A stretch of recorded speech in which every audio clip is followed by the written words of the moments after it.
noite, meus irmãos e minhas irmãs. Que as bênçãos do céu iluminem a casa do caminho na noite de hoje, na tarefa que nos reserva. Pai, santifica esse instante, em nome de Jesus, e que as falanges amorosas do nosso Pai será desta casa, em nome de Jesus, se faça presente, para que o nosso trabalho na noite de hoje tenha as bênçãos do céu através dessas falanges amorosas. Vamos pedir à irmã Janaína para fazer a peça de abertura.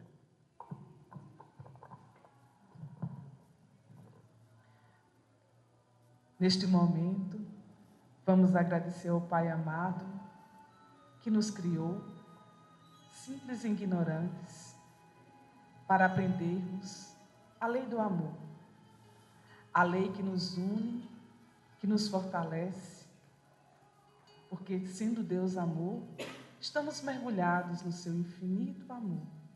E aqui nos encontramos, mais uma vez, nesta casa de oração que tão bem nos recebe, para juntos aprendermos mais acerca do Evangelho de Jesus.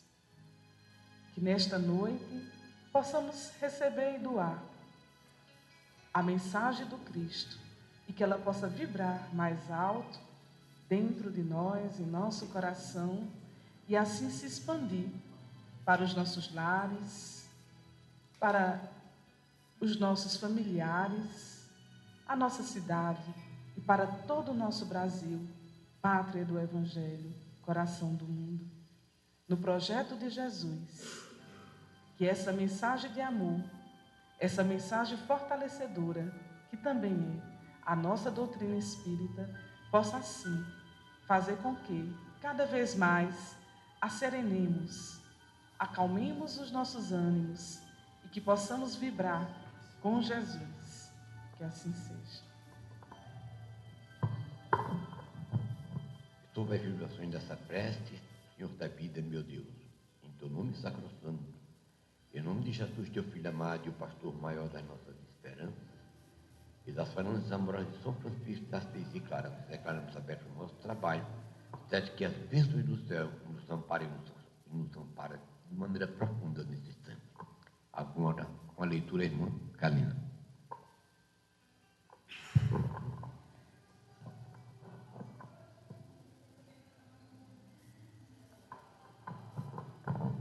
Então, boa noite a todos. Sejam bem-vindos à Casa do Caminho. A nossa leitura de hoje, para a nossa reflexão, é do livro Fonte Viva, através do Espírito de Emmanuel, pelo médium Francisco Cândido Xavier. Intitula-se Sementeira e Construção. Porque nós somos cooperadores de Deus, vós sois a lavoura de Deus e edifício de Deus. Isso está em Paulo, Coríntios 1, capítulo 3, versículo 9. Asseverando Paulo a sua condição de cooperador de Deus e designando a lavoura e o edifício do Senhor, os seguidores e beneficiários do Evangelho que o cercavam, traçou o quadro espiritual que sempre existirá na terra em aperfeiçoamento, entre os que conhecem e os que ignoram a verdade divina.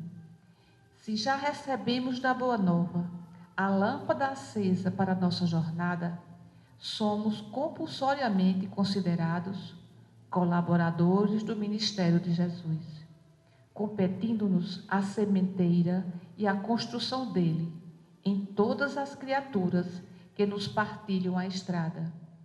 Conhecemos, pois, na essência, qual o serviço que a revelação nos indica.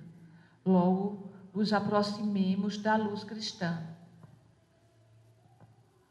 Se já guardamos a bênção do Mestre, cabe-nos restaurar o equilíbrio das correntes da vida, em que permanecemos ajudando aos que se desajustam, enxergando algo para os que jazem cegos e ouvindo alguma coisa em proveito dos que permanecem surdos, a fim de que a obra do reino divino cresça, progrida e santifique toda a terra. O serviço de plantação e edificação, reclamando esforço pessoal e boa vontade para com todos, porquanto de conformidade com a própria simbologia do apóstolo.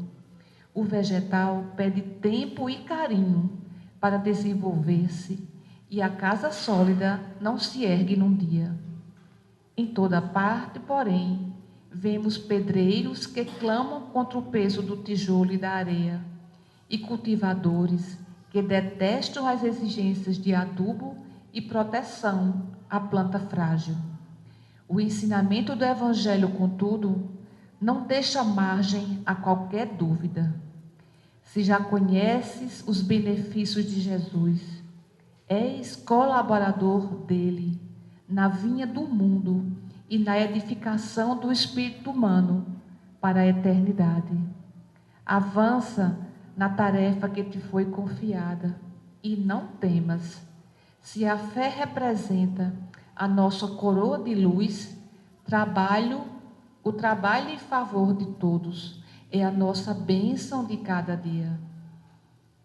Então, essa leitura de hoje, nos mostrando sobre a necessidade do trabalho, através desse apóstolo Paulo, que exemplificou através de sua vida a transformação por onde ele passou, depois que conheceu e percebeu as verdades do Cristo. E não podia ser mais oportuno na noite de hoje, a quem nós queremos aqui também agradecer, a Ivan Farias, onde nós estamos levando essa mensagem a vários lares, através da internet, da rádio web Chico Xavier. E nós temos que agradecer, porque o Evangelho está chegando a esses lares, nas pessoas que não se podem fazer presentes nesta casa. Então, é com alegria e que nós desejamos a todos vocês que estão nos ouvindo, que os amigos espirituais e Francisco de Assis acolha todos vocês, levando harmonia para todos os lares. E principalmente nesse momento em que nós estamos vivendo, essa mensagem de esperança, essa mensagem mais viva do que nunca, do Evangelho redivivo de Jesus, para que ele possa realmente vibrar dentro do nosso coração. Cada um de nós, enquanto semente do bem, cada um de nós, enquanto trabalhador da seara, seja ela onde for, porque Jesus já nos disse: vós sois a luz do mundo e o sal da terra. Ora, se Jesus nos disse isso, nos deixou essa marca que nós temos, essa centelha divina, nós não podemos duvidar. Nós não podemos duvidar dessa fé, dessa força dessa frase, porque é ela que vai nos fortalecer, nos manter de pé. E principalmente, cada um sendo exemplo e sendo ferramenta, tem que demonstrar no dia a dia que cultiva dentro de si realmente esse Evangelho, levando onde quer que estejamos esperança, levando a alegria, levando o nosso compromisso de trabalhadores, onde quer que estejamos. Sabemos que muitos e muitos irmãos, por esse Brasil afora, está passando por crises muito difíceis. Existem os quadros de pessoas depressivas e tristonhas, sem esperança, e muitos outros sintomas. Mas não podemos esquecer que nós temos um governador. Não podemos esquecer que Ismael está no comando de tudo isso, designado por Jesus. Então, manter a confiança, manter a esperança e o otimismo é essencial onde quer que estejamos, porque acima de tudo, nós somos convocados para estar aqui nesse momento de transição. Então, essa mensagem de Paulo, ela vem nos fortalecer pelo seu exemplo de mudança, de transformação, de coragem de assumir o Cristo. E o que nós pedimos aqui? Nós pedimos, nós falamos e nós colocamos aqui tantas mensagens, quantas palestras, quantos expositores já falaram, já exemplificaram a necessidade do trabalho, do envolvimento, do serviço, do apoio, do voluntariado. E é isso que nos tira da inércia. É isso que nos tira da zona de conforto. É o trabalho. E existem centros espalhados por todos os lugares, realizando trabalhos. Trabalhos de atendimento fraterno, de conversa, para que as pessoas possam se abrir, conversar, dialogar, saber que podem contar dentro dos centros espíritas com pessoas que podem escutá-las. Então, fora o trabalho social, distribuição de feiras ou de evangelização, nós também estamos sendo evangelizados. Então, que cada lugar desse, as pessoas sabem que pode ter, podem chegar, podem se fazer escutar, e tenho certeza que vão ser escutadas pela espiritualidade. Todas as preces são ouvidas. Então, que nós possamos nos sentir coesos, unidos, não só como espíritas, mas principalmente como cristãos. Então, a nossa fonte, a nossa força, a nossa bússola é Jesus. Ele que está no comando. Então, que possamos acreditar, que possamos investir nisso, porque investindo em nós mesmos, no nosso exemplo, investindo em nós, pela nossa capacidade que temos de trabalho, de serviço, nós estamos fazendo um bem à coletividade. Porque é como diz o próprio Haroldo, nós temos que colocar primeiro a máscara de oxigênio em nós mesmos, para daí poder lançar e realizar o socorro ao próximo.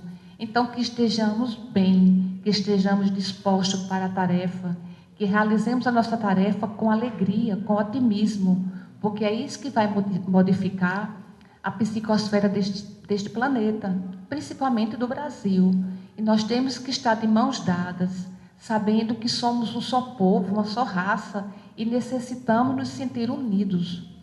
Então, que todos vocês possam sentir realmente essa mensagem vibrar, essa mensagem de esperança, essa mensagem de renovação, para que trilhemos esse caminho com a serenidade e a harmonia necessária em todos os momentos.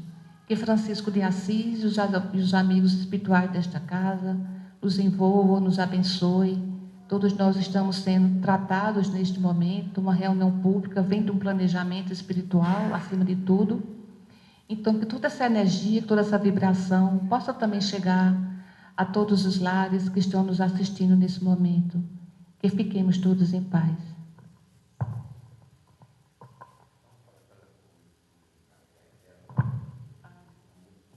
O presidente da casa, Fabiano do Egito, está solicitando aqui a nossa irmã Janaína, que ela faça um breve relato de uma viagem que ela fez agora recentemente ao Ceará. E eu tenho certeza que é pelo Brasil afora, quem ainda não conhece, eu pelo menos não conheço ainda, a terra de Bezerra de Menezes, vai nos dar uma ideia, uma dimensão desse trabalho que é realizado em Fortaleza e que vai servir também de inspiração para esta casa e para muitos outros trabalhos que nós temos por aí. Janaína. Então, boa noite a todos, mais uma vez.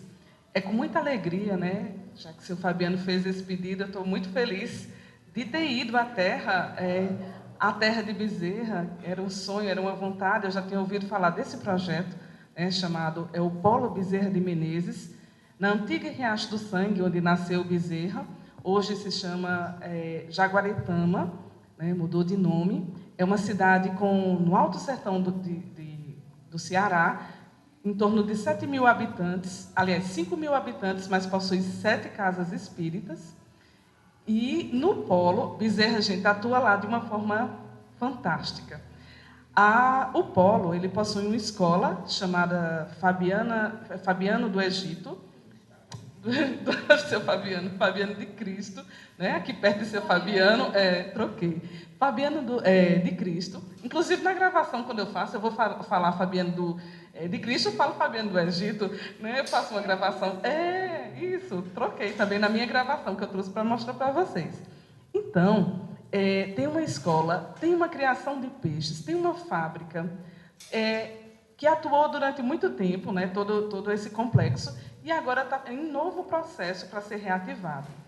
Foi fundado há 20 anos, e a partir de uma visão do ex-presidente da Federação Espírita de Fortaleza, já desencarnado, seu Bem-vindo, que viu que lá seria esse polo para atuar, não é? Esse polo para que o trabalho crescesse em torno também dessa mensagem de Bezerra, que é tão forte lá na região.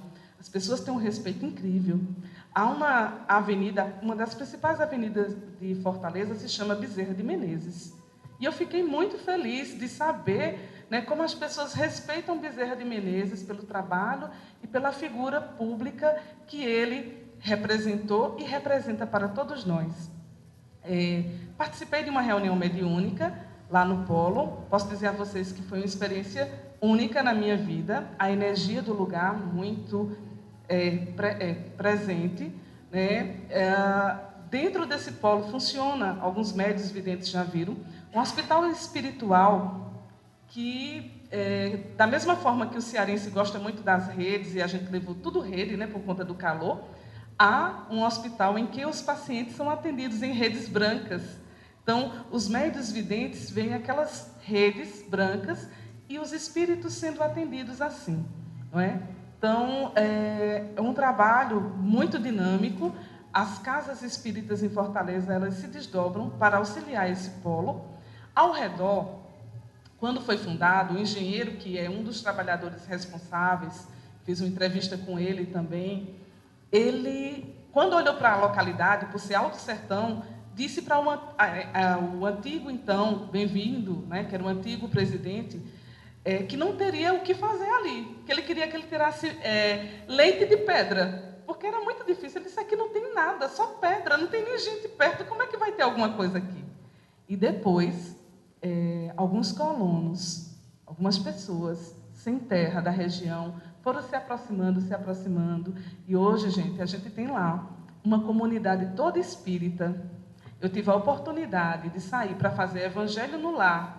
A gente sai visitando em caravana as casas e as pessoas já estão nos esperando. Todas elas, praticamente, frequentam o centro espírita. Eu não sei exatamente a quantidade, mas é uma boa quantidade, né, de pessoas ao redor, né, da terra, exatamente do sítio em que nasceu Bezerra de Menezes. No outro dia, que era no domingo, eu participei de um evangelho para dar sustentação a 2 reuniões mediúnicas que já era promovida por outra casa espírita chamada Paulo e Estevão. Essa casa espírita, ela é uma casa espírita com 4 filiais, vamos dizer assim. Então, dentro de Fortaleza, há a casa espírita Paulo e Estevão, e existem mais outras 3 casas com o mesmo nome, todas dirigidas pelo mesmo presidente, e lá no Polo Bezerra de Menezes está sendo, vamos dizer assim, a 5ª casa, Paulo Estevão, que atua lá dentro também para dar sustentação ao trabalho. Então, percebam, é mão na massa, literalmente, o que eu pude observar, como eles trabalham. E com tem uma campanha lá da Federação Espírita que eu achei muito bonita, que é uma casa ajuda outra casa. As casas espíritas trabalham muito ajudando umas às outras. Dentro da Federação Espírita em Fortaleza, existe uma casa, que é o SEC, também participei de uma atividade mediúnica dessa casa, que ela tem 106 anos, e foi fundada por Viana de Carvalho, né, um grande trabalhador da seara espírita, e funciona 6 reuniões mediúnicas, né, no trabalho paralelo assim. Então, o que a gente pôde vivenciar, né, no domingo, quando encerrou a reunião mediúnica, a gente teve justamente um relato de uma das médias que viu, né, foi muito emocionante, porque estava todo mundo imantado pela energia de Bezerra, e ela viu Bezerra se aproximando da casa, da reunião, e ele agradecendo por todo o trabalho que lá era realizado, em nome da doutrina, e que estava muito feliz, não é, por essas atividades todas, mas era preciso, como foi lido na mensagem, que nós pudéssemos, enquanto cristãos que somos, trabalhar mais, que o Cristo espera muito mais de cada um de nós, e que pudéssemos também não criticarmos tanto uns aos outros, diminuir o julgamento, que ele falava na mensagem que ela transmitiu para a gente, o quanto o julgamento, ele atrapalha, a energia do julgamento, ele atrapalha, não é? O trabalho. Então, a gente está sempre está trabalhando em prol do Cristo, tentando desenvolver o amor, mas quando vem a energia do julgamento, a gente diminui esse amor. Então, eu voltei muito feliz por essa oportunidade, né, junto aos irmãos lá do SEC, junto à Federação Espírita de Fortaleza, junto aos irmãos também da outra casa, que é Paulo Estevão, a gente ter participado dessa atividade, né, em caravana, auxiliando essa localidade.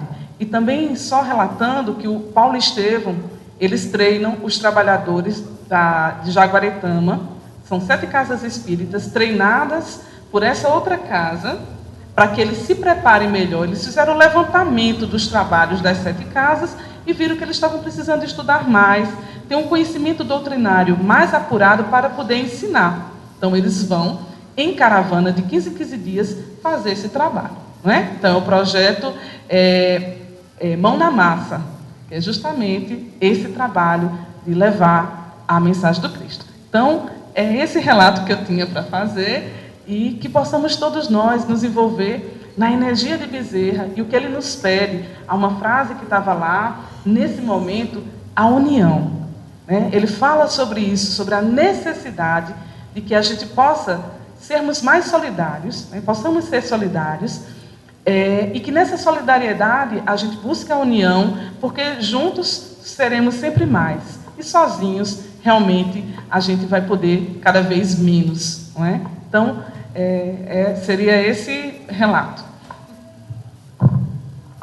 Bem, agora eu vou passar para o palestrante da noite, que é o presidente da casa, e vai fazer aqui a sua explanação acerca de 2 personagens da história que ele tanto gosta. Também nos serve de modelo e de exemplo.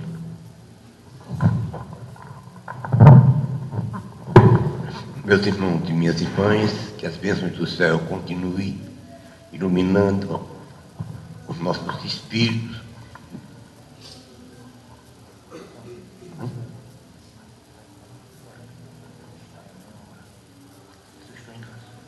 Certo. Nós agradecemos também a presença de 300 e tantos irmãos que, através da internet, acompanham o nosso trabalho. Então, temos certeza também que, se hoje, pelo problema que o Brasil está vivendo, esse momento de tanta instabilidade e confusão a respeito de assuntos que não diz respeito, mas na condição de brasileiros estamos sofrendo com todos os quadrantes desse Brasil um momento de muita dificuldade. Mas a bondade dos céus, temos certeza que vai o povo brasileiro se encontrar fraternamente na próxima semana, acabando toda essa aresta que, lamentavelmente, está perturbando a vida de todos os lares do Brasil. Meus irmãos e minhas irmãs, o Espiritismo é uma doutrina jovem, como todos nós sabemos, cuja base é de verdade numa convivência, já em termos materiais, ou um contato que nos é permitido pela bondade divina com o mundo chamado desencarnado, ou mundo espiritual. Não só o Espiritismo tem esse posicionamento filosófico. As religiões cristãs, normalmente, sobretudo as predominantes, no caso a Igreja Católica, de onde viemos, e as igrejas evangélicas ou protestantes, como chamava Lutero, têm posições diferentes. Não creem naquilo que nós cremos. Nós cremos na possibilidade do intercâmbio entre o mundo encarnado e os encarnados. Os livros proféticos de todas as religiões do mundo foram feitos através da mediunidade, que é a base fundamental do Espiritismo. Então, nenhum profeta de nenhuma religião no mundo funcionou sem contar com o mundo chamado espiritual. Então, esse intercâmbio, se nós formos buscar na sua origem, os Vedas, há 4.500 anos na Índia, já aceitavam a convivência do mundo espiritual. O intercâmbio já era normal. o Velho Testamento caldeu de quem somos herdeiros, através do maior dos seus profetas, que foi Moisés, relata fatos de 400 anos antes, com Abraão, o primeiro patriarca dos hebreus. Os 3 primeiros grandes patriarcas, Abraão, Isaac e Jacó.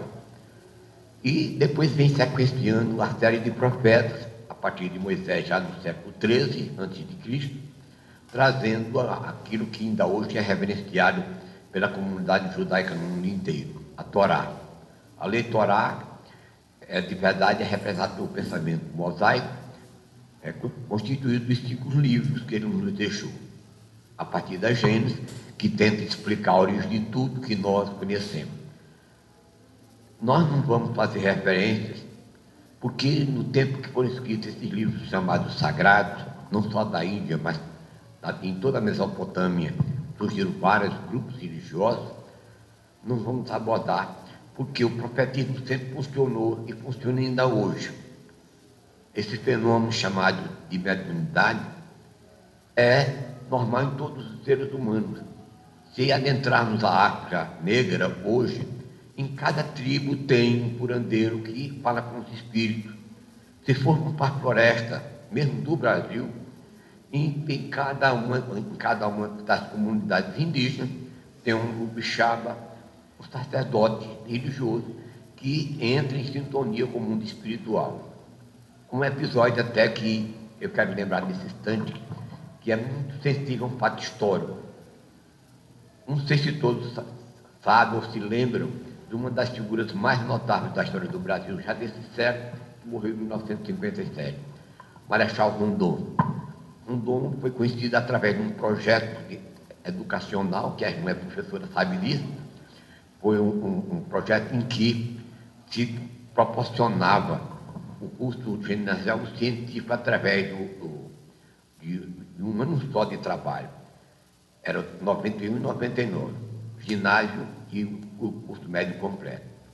Rondon foi de origem indígena, chegou a ser marechal quando morreu na sua aposentadoria.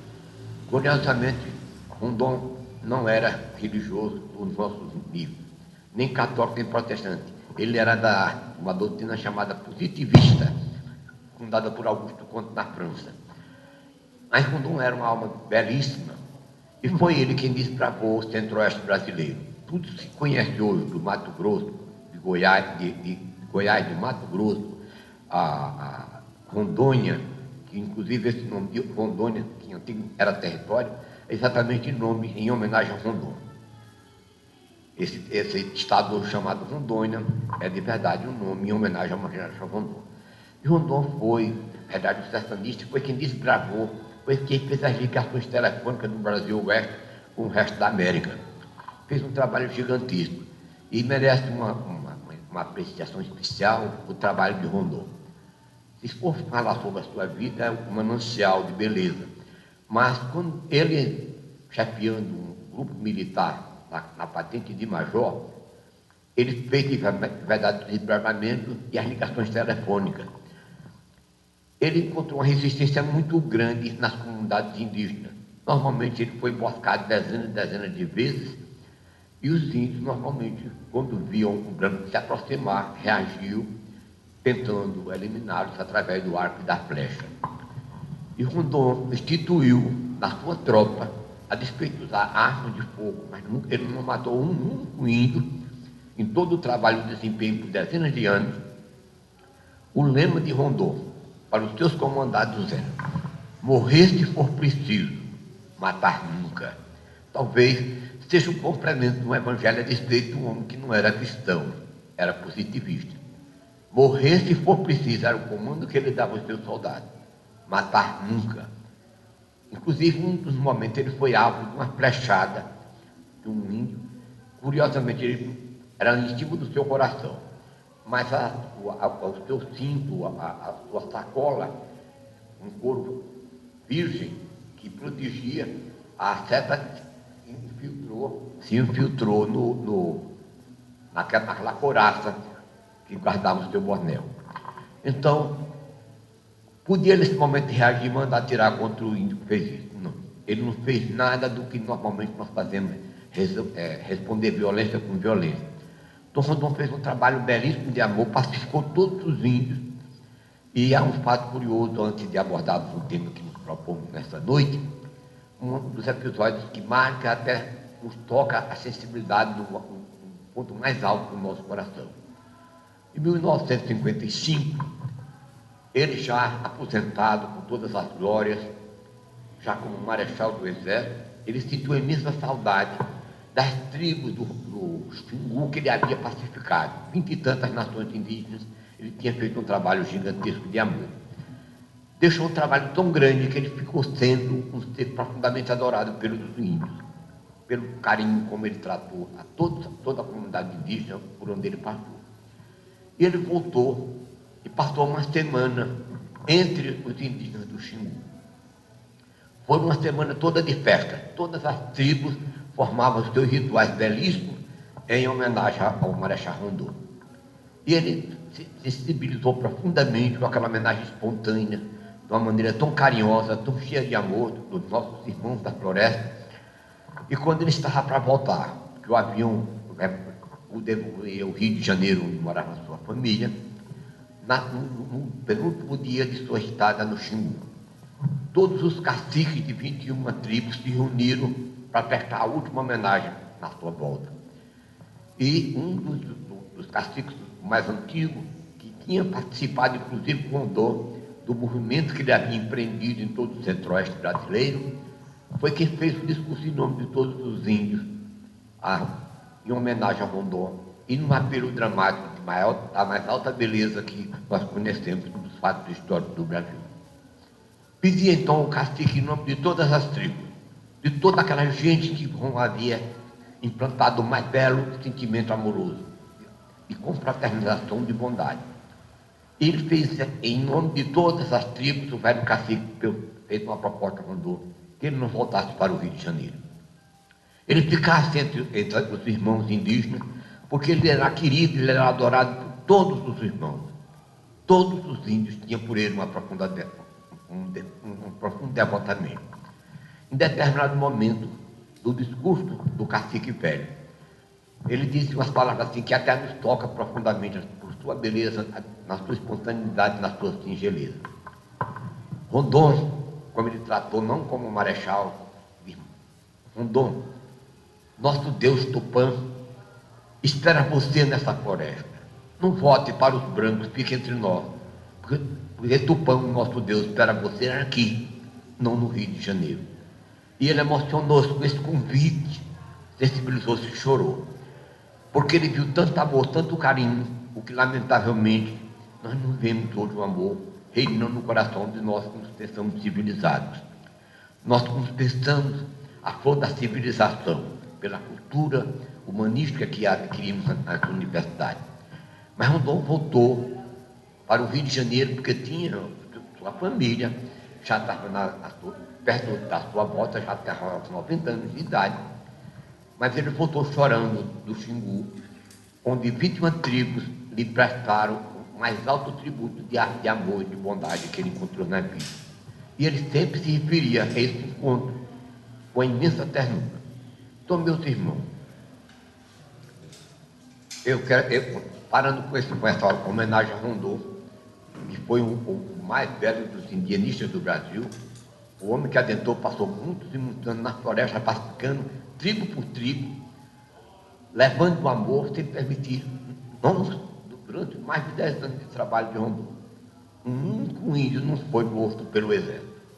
Nenhum soldado recebeu ordem de Rondon de atirar no índio, e eles foram emboscar dezenas e dezenas de vezes.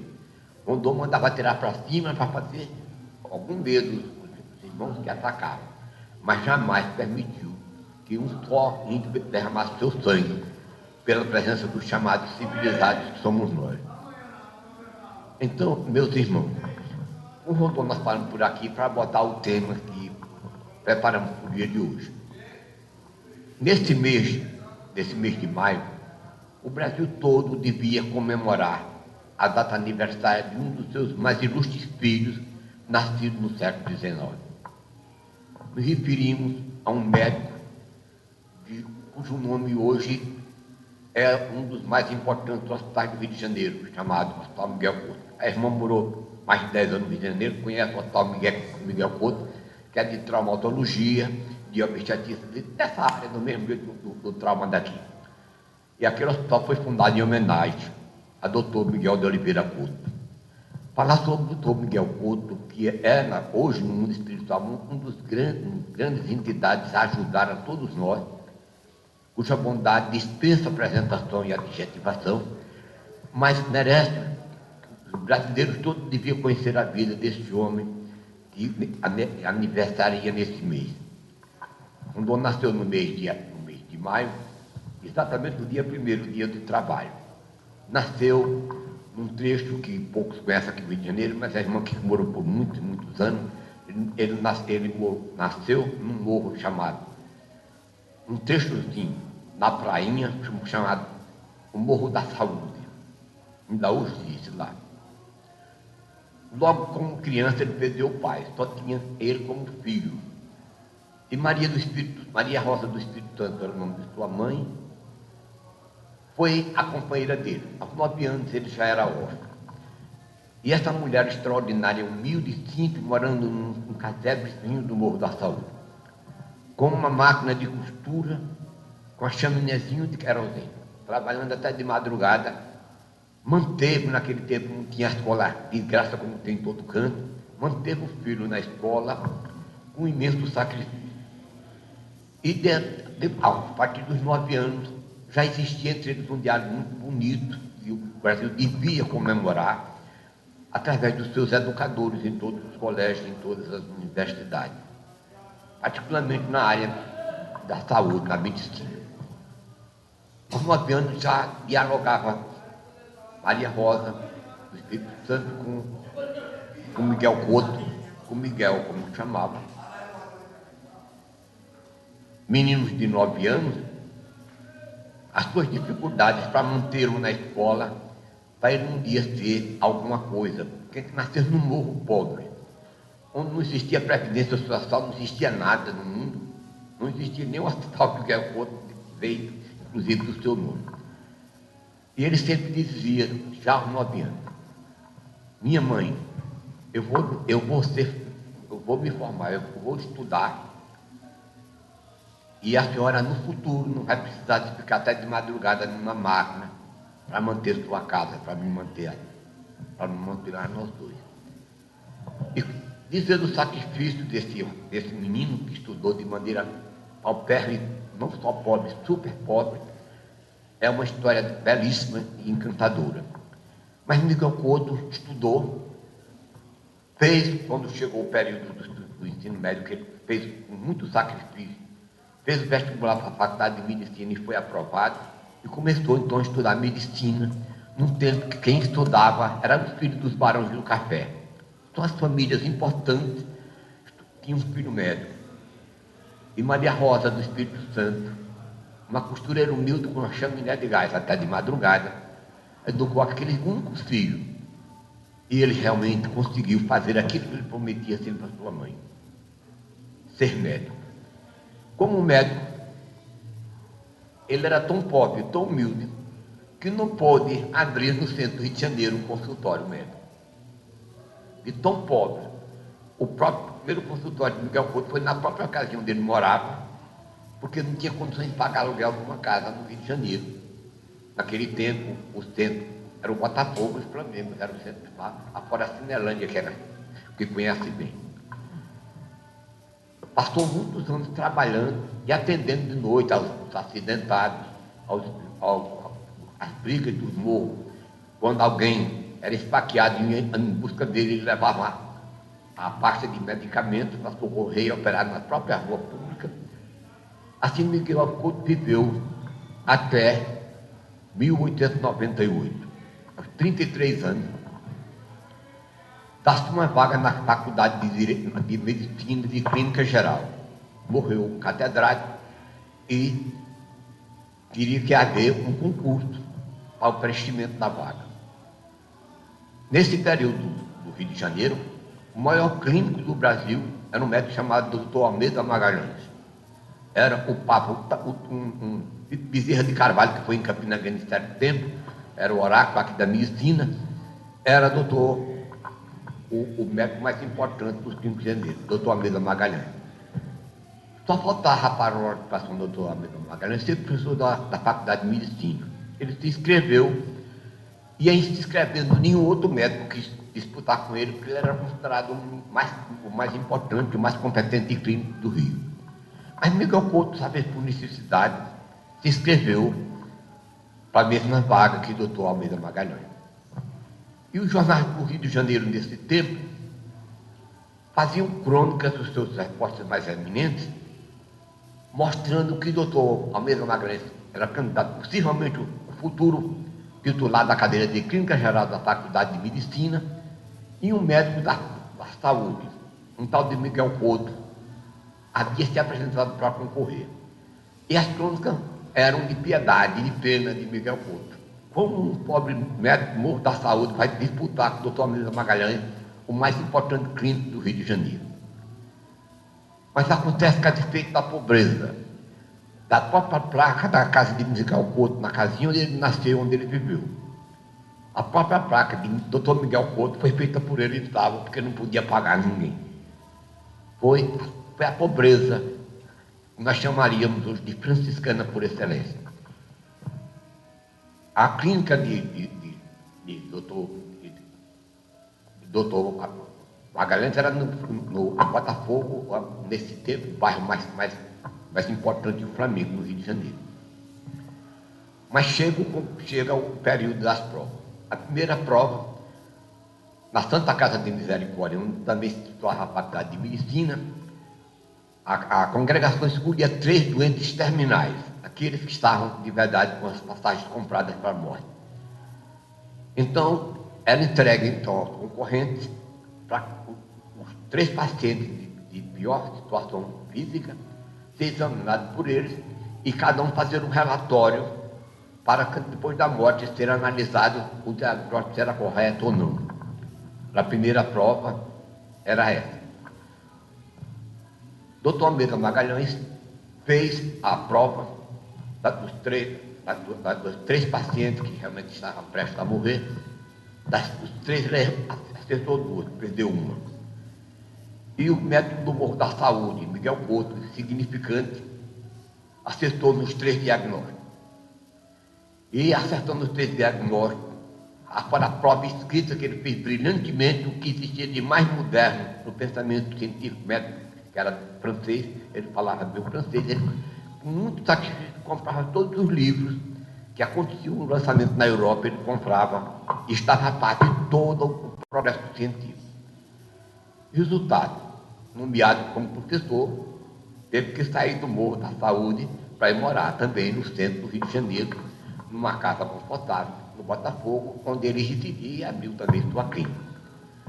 Os jornais publicaram por mais de um mês o sucesso e a genialidade de Miguel Couto, aquele médico desconhecido de um morro, de uma família reduzida, ele e a própria mãe. Era toda a família de Miguel Couto e um casebre. E toda a riqueza era um sofá velho, uma máquina de costura, uma bíblia velha e um chaminé de querosene. Era toda a riqueza de Miguel Couto quando foi aprovado para ser catedrático de Medicina Geral, de Clínica Geral na Universidade, na Faculdade de Medicina. Depois ele ocupou mais 2 cadeiras na própria universidade pela sua imensa competência. Depois desse episódio, a elite do Rio de Janeiro, quando queria procurar um médico, não era mais só o doutor Almeida Magalhães, se dividia para Miguel Couto também. Então ele passou a ser profundamente procurado pela sua imensa competência e a sua geneza de tratamento. Era um homem de uma cidade imensa, de uma educação finíssima, a despeito de ter sido um menino pobre, favelado. Mas a despeito de ter crescido com a glorificação da universidade, Miguel Couto nunca deixou de ser, ao longo de sua vida, o menino humilde do Morro da Saúde. Toda a sua vida foi de profunda humildade. Tanto que ele instituiu na sua clínica que às quintas-feiras ele dava aula na faculdade de manhã e à tarde, como era normal, eram as consultas normais, como todos os médicos fazem ainda hoje. Mas nas quintas-feiras, Miguel Couto atendia todo mundo de graça, fosse rico ou pobre. Era o juramento dele, do que ele havia aprendido com a ciência médica. Tem um dia por semana que ele doaria sem cobrar nada. E vai acontecer dezenas e dezenas de vezes de pessoas de muitos recursos querer ser atendidas por ele de maneira preferencial, por pagar o quanto ele cobrasse, e ele nunca aceitou o pagamento de ninguém, a não ser todos com a mesma igualdade de condições. Aquelas pessoas humildes dos morros, que chegavam mais cedo, eram atendidas em primeiro lugar. E assim sucessivamente. E se o rico chegasse, teria que esperar que os pobres fossem atendidos primeiro. O dinheiro de ninguém. Chegou certa feita, uma gaúcha muito rica, oferecia a Miguel Couto 5 contos de réis. Nesses 5 contos de réis, ela vai fazer 5 casas do caminho dela. Chegou a oferecer 5 contos de réis numa quinta-feira para ser atendido, e ele recusou.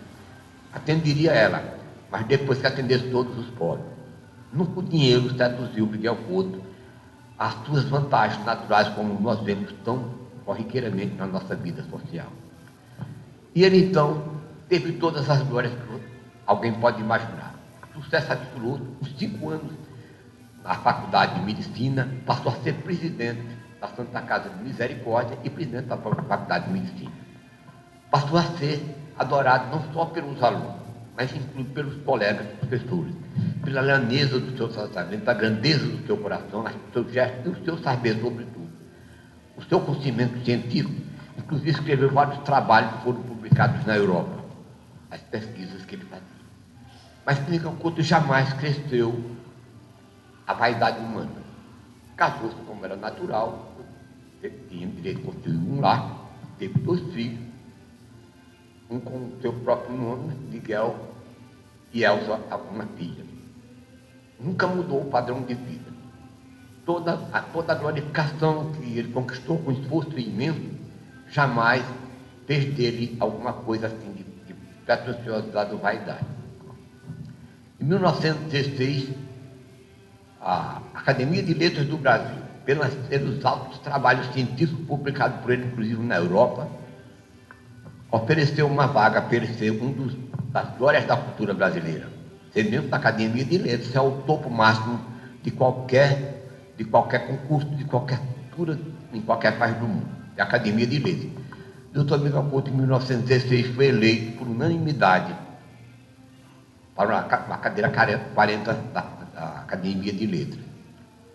E pela primeira vez na história da Academia de Letras até hoje, o único acadêmico que, na ocasião da posse, teve povo para aplaudir foi Miguel Couto.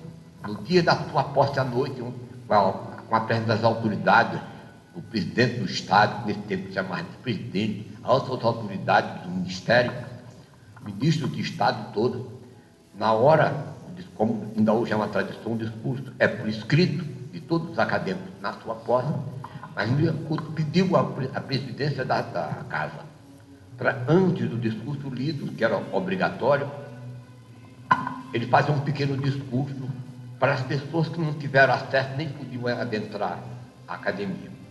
Então ele se referia naquele instante que cerca de 5.000 pessoas humildes nos Morros de Janeiro estavam do lado de fora, todos com uma rosa para tirar sobre ele na sua entrada triunfal, porque ele jamais, depois da sua glória, deixou de continuar sendo o Miguel, que ele exigiu exatamente as velhas senhoras que ele havia conhecido ele como criança.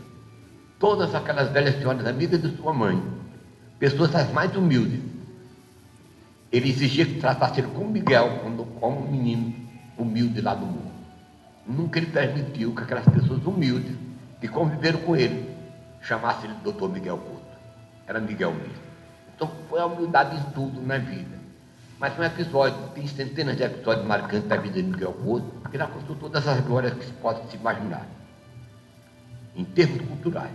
Conseguiu ser professor da faculdade por 20 anos, faculdade de medicina, ser membro da Academia de Letras por 22 anos. E nunca ele se envaideceu em uma posição dessa. Como era um homem de ciência, um homem de uma cultura extraordinária, fora a cultura médica, ele era reverenciado e querido por todas as classes sociais.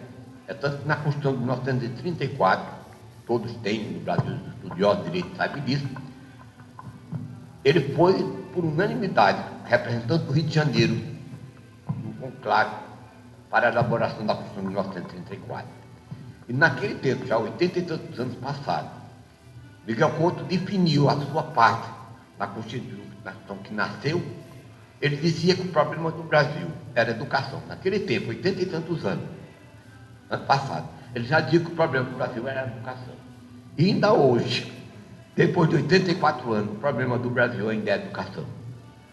Quando esse povo todo for educado, quando o Brasil realmente for todo alfabetizado de maneira plena, alcançar um nível realmente de equilíbrio, nós não teremos mais essa anarquia política que nós estamos vendo no momento. Esses fatos degradantes que nós estamos vendo, essa irreverência que se deu, o tratamento, até a alta autoridade da República não é respeitado por ninguém, porque, de verdade, o poder no Brasil cresceu, inchou, não cresceu, por um povo inculto, por um povo sendo alfabetizado, que não sabe votar, e que sempre, ao longo do tempo, nunca escolheu os cidadãos melhores, os cidadãos mais cultos, mais dignos. Então, hoje, a nossa Casa Congressual, como a governança geral do país em todas as áreas, é feita pelas pessoas, pela elite econômica, elite política, de verdade, num acasalamento de interesses recíprocos. Mas Miguel Couto foi tudo sem exigir nada de ninguém. Mas um episódio da vida de Miguel Couto, entre muitos, merece uma referência especial, é um que ele era um homem de ciência. Como homem de ciência, ele não era de frequentar religião, ele era religioso. Diariamente ele lia aquela velha Bíblia com sua mãe comentava, mas era um homem do seu trabalho, de sua casa, de sua família, da Santa Casa de Misericórdia em quem ele foi diretor também, presidente, sempre o médico solista a tratar os mais pobres, mais humildes, com o maior desvelo, com o maior carinho. Mas houve um episódio, mesmo com a reverência do seu nome, que é na Academia de Letras, que ele confidou sua certa feita a Humberto de Campos, um dos grandes mentores hoje do Brasil no mundo espiritual. Ele era amigo pessoal de Humberto de Campos, e Humberto de Campos tinha por ele uma profunda veneração.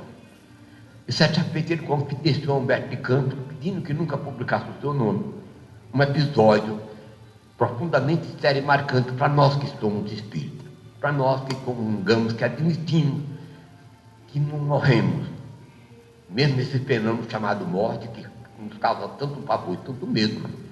Esse fenômeno é aparente, realmente não existe morte, nem na natureza não existe morte. A liberdade não é a eterna transformação de tudo. Todas as coisas, os astros, os planetas, as galáxias, tudo está se transformando, nada morre. É tanto que é uma lei do sábio francês Lavoisier, que nada nasce, que nada morre, tudo se transforma. E o doutor Miguel Couto fez um relato, certa feita a Humberto de Campos, pedindo confidência, que não revelasse o seu nome, mas é um fato que merece para nós, espiritistas, do Brasil inteiro, uma referência muito grande pela sua grandiosidade. Certa feita, ele chegou à tarde da noite em casa, super cansado, um dia estafante, em todas as áreas ele tinha pago um tributo imenso, dando à sua ciência aos que sofriam. Chegou cansado, tão cansado, disse a dona Elma: olha, eu não vou jantar, que eu não tenho condições, eu vou tomar um banho moço, vou tomar um copo de leite que você me prepara e eu vou me vestir um pijama e vou me deitar, porque eu estou exausto, eu não tenho condições de atender a ninguém, porque ele era muito solicitado, inclusive pelos barões de um café para todo mundo, num caso de emergência, e socorrer alguém.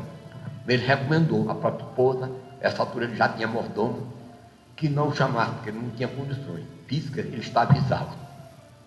Mais ou menos às 9 horas da noite, 9 e pouco, bate uma criança, uma garota de cerca de 11 anos, magrinha, de chinelinho no pé, de um vestidinho riscado, e bate na porta, o mordomo abre o portão, e ela simplesmente disse que quer falar com o doutor Miguel Couto. Aí o mordomo já tinha ordem da esposa de Miguel Couto, dizer que ele estava em casa, mas não estava bem, estava cansado, estava deitado, nem jantar ele tinha conseguido, e que não podia atender ninguém. Essa ministra disse, eu quero falar com ele. Impôs, exigiu, e por mais que o mordomo tentasse buscar, ela não aceitava. Ela queria falar com o doutor Miguel Couto de qualquer maneira. Nesse instante, Dona Elza, a esposa de Miguel Couto, ouvindo aquele diálogo já acelerado, sem chegar a nenhuma conclusão, foi interferir. Quando chegou lá, a criança disse, naquela menina humilde, de chinelinho no pé, de escadinha magrinha, pálida, disse à esposa de Miguel Couto, eu tenho que falar com o doutor Miguel Couto, que minha mãe está passando muito mal. E só ele pode socorrer. Aí, disse veementemente, a mulher de Miguel Couto, recomendada por ele, disse, minha filha, eu lhe garanto que amanhã Miguel é a primeira pessoa que ele vai atender a sua mãe. Mas hoje ele não tem condições, porque ele está exausto, ele está cansado. Contou a ela a verdade. Nem jantar ele teve condições. Tomou um banho, tomou um copo de leite, e foi deitar exausto, por um dia estafando. A despeito de nós ter exposto a criança um problema que ele não tinha condições, mas no dia seguinte se comprometia, ia à casa dela, ele iria, a primeira obrigação, não ia para a Santa Casa nem para a universidade, ia atender aquela mãe pobre, cuja filha estava pedindo o socorro. Por mais que ela expusesse o problema, a menina não aceitava. Não aceitava. Queria falar com o doutor Miguel Couto de qualquer maneira. Chegou um ponto que o quarto Miguel Couto era contíguo, e Miguel Couto começou a ouvir o diálogo da criança com a esposa. Dessas 9 anos, ele se levantou para ir persuadir aquela criança que no dia seguinte, segundo a esposa havia prometido, ele ia prestar todo o socorro à senhora, sua mãe. Veio com o pijama, cumprimentou a criança e simplesmente disse a ela que não tinha condições naquela noite de atender. E a criança disse a ele, ou o senhor vai atender ou minha mãe vai morrer, porque ela não tem recurso, não tem ninguém, nós não temos ninguém para nos ajudar a amparar. Se o senhor não for, ela não vai escapar. Ela não tem condições. E pelo que eu sei, só tem um médico no Rio de Janeiro que pode atender minha mãe, que é o senhor. Pela bondade, tudo que eu tenho escutado a seu respeito, só o senhor pode. Miguel Couto tentou justificar ela que no dia seguinte iria no seu carro com o seu motorista, prestar toda a assistência que fosse necessária, internar, que ele era presidente da Santa Casa, tudo que fosse possível ele faria. Quando ele cansou, tudo que ele argumentou, a menina não aceitava. Queria que ele fosse naquele instante amparar sua mãe. Nesse determinado momento, Miguel Couto disse ela que, lamentavelmente, não tinha condições, ele estava muito exausto. Ela olhou para ele e pediu que ele olhasse para ela. Aquela criancinha magricela, chinelinho no pé, aquele riscadinho, olhou para Miguel Couto e disse, doutor Miguel Couto, o senhor já foi pobre como eu. Isto fez com que Miguel Couto chorasse. Aquele depoimento daquela criança pobre, sem nenhuma apresentação, aquele chinelinho, aquele riscadinho, o senhor já foi pobre como eu, tocou nas fibras do seu coração sensível e grandioso, ele se emocionou, e mandou Dona Elza chamar o motorista para tirar o carro que ele ia atender. A menina guiou, mandou chamar o motorista, pegou o carro, vestiu a roupa, pegou a mala de remédios, que todo médico andava naquele pé dele, e foi com a criança socorrer a mãe dela. Um bairro distante, o nome ele não quis revelar, desse depoimento. A menina mostrou a casa e adentrou com ele. Por a porta estava só encostada, entrou no primeiro quarto, estava a mulher esquelética, deitada, simplesmente prestes a morrer. Miguel Couto, com uma cadeira velha, sentou encostado da mãe, foi examinar. Era um quadro muito difícil da saúde da mãe.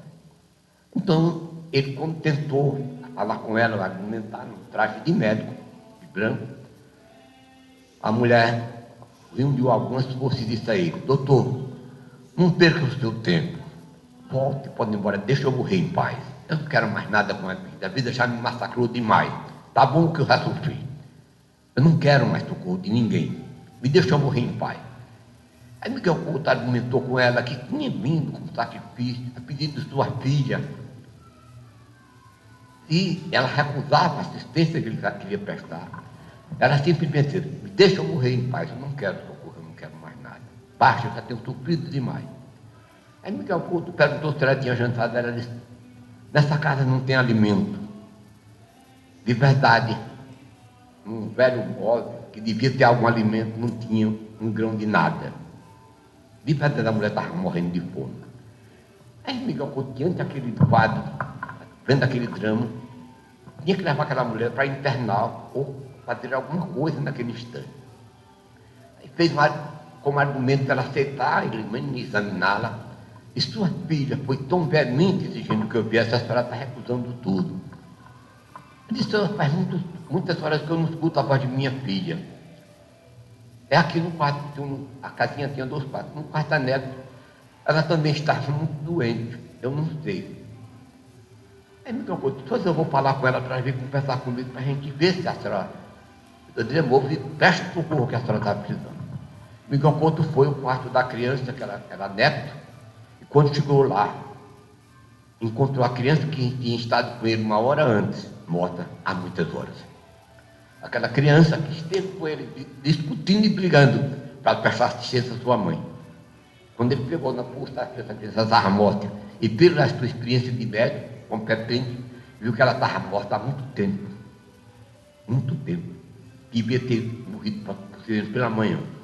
Diante daquele quadro, o Couto mandou o motorista procurar comprar alimentos próximos, e aqueles de emergência davam um pouco, já que a mulher recusava ele levar para a Santa Casa o socorro que ele podia prestar.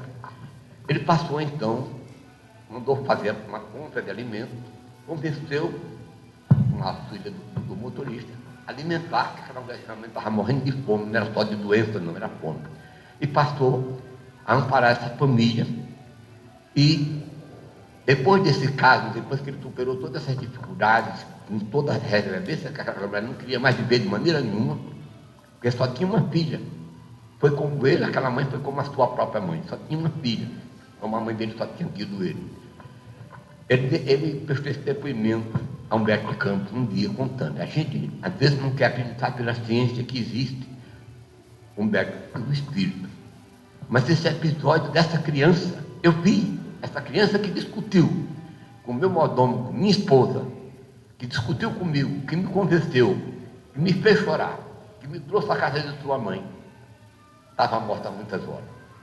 Então, senhor Humberto, alguma coisa existe de espiritualidade, mesmo que a nossa crença às vezes não acorde. Então, meus irmãos, Miguel Couto foi tudo nessa história do Brasil e manteve diante de toda a glória imensa simplicidade, imensa humildade. Nunca um pobre bateu a sua porta para ele não atender.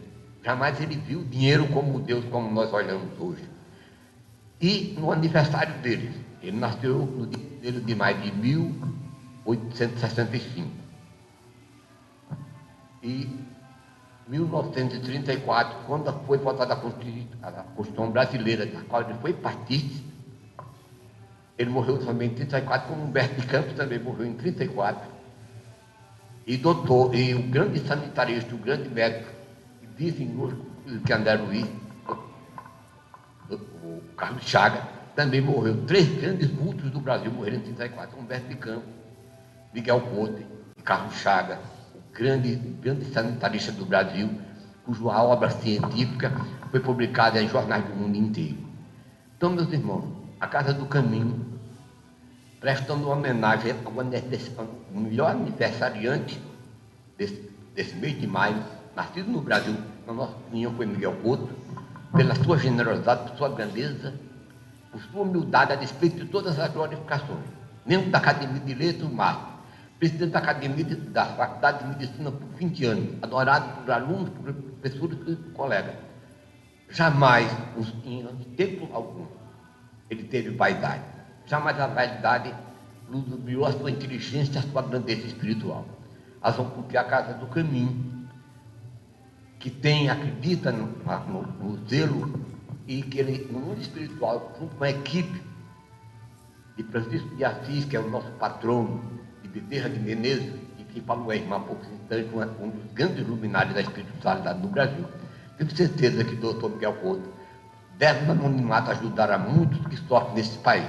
Razão porque nós prestamos essa homenagem na noite de hoje a esse grande brasileiro, lembrando a todos os irmãos, quando passarem numa rua, como o nome Miguel Couto, se lembre, que foi um dos maiores filhos desse país, nascido de um lar humilde, filho de uma viúva pobre, cuja vida dependia de uma máquina até da madrugada para a sobrevivência. Só para não cansar mais, só um episódio. Miguel Couto, depois da glorificação, como herança da sua humildade, e levou para a sua mansão de Botafogo a máquina velha de costura, a chaminé de querosene, aquele sofá velho que ele dormia nele, que lia a Bíblia, e aquela Bíblia velha que ele lia diariamente com a mãe.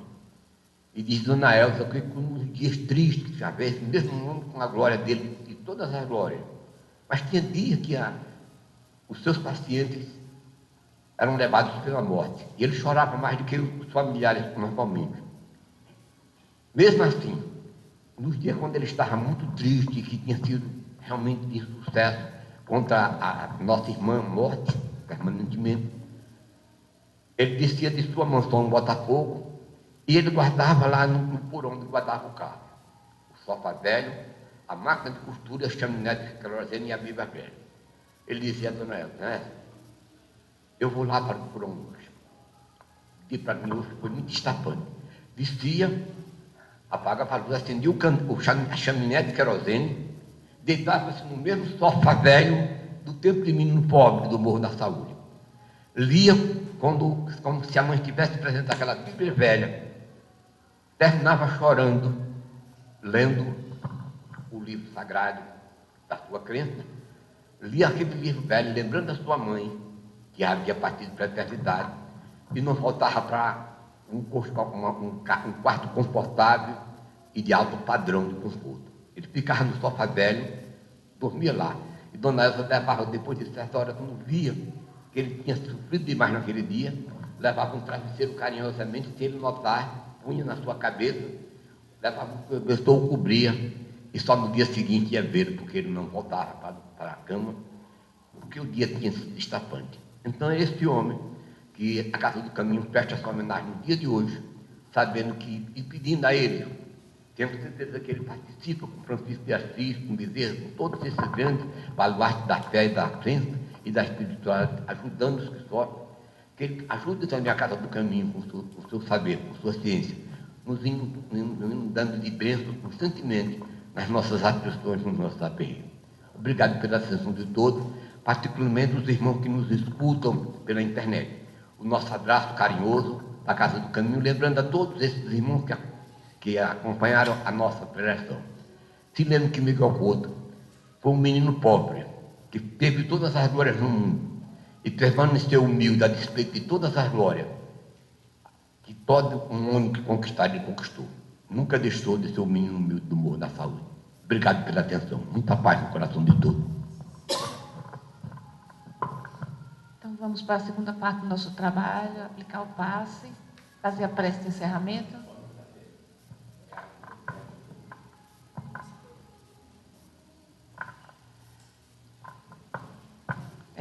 Pedir para lembrar agora dos estudos da casa, que acontecem aos domingos e às terças-feiras, e excepcionalmente esses dias não tivemos estudo por conta dos últimos acontecimentos, mas voltaremos à normalidade dos nossos cursos na casa, do Evangelho segundo o Espiritismo, do Livro dos Espíritos e do Livro dos Médiuns. Então, que agora possamos novamente elevar o nosso pensamento, agradecendo a Jesus por todas as bênçãos concedidas, por todas as dádivas e por todos os desafios que nos chegam, que nos levam a aburilamento do nosso espírito, a nossa própria evolução.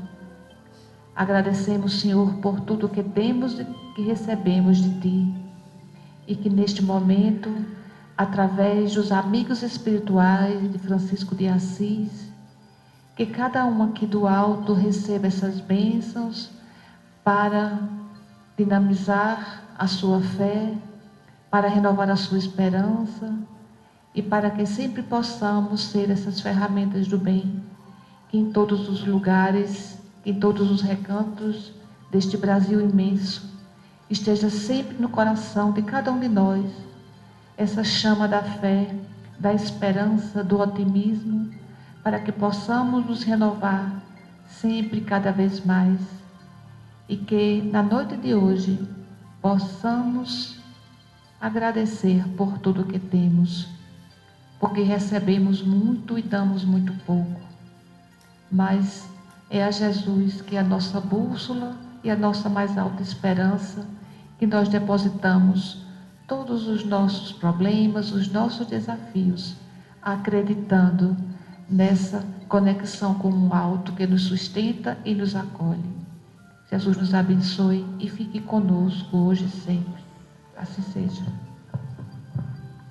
Com a permissão da divindade cósmica do Deus Todo-Poderoso, Pai de Jesus e Pai de todos nós. De Jesus, o Mestre Sublime, o amigo maior de todos os que sofrem nesse mundo. E das famílias amorosas de São Francisco de Assis, Clara, nós iniciamos o nosso trabalho, abraçando a todos os irmãos, particularmente os que estão pela internet, desejando de voto no ídolo do nosso coração, que a rosa crística floresça no coração de todos. Muito obrigado.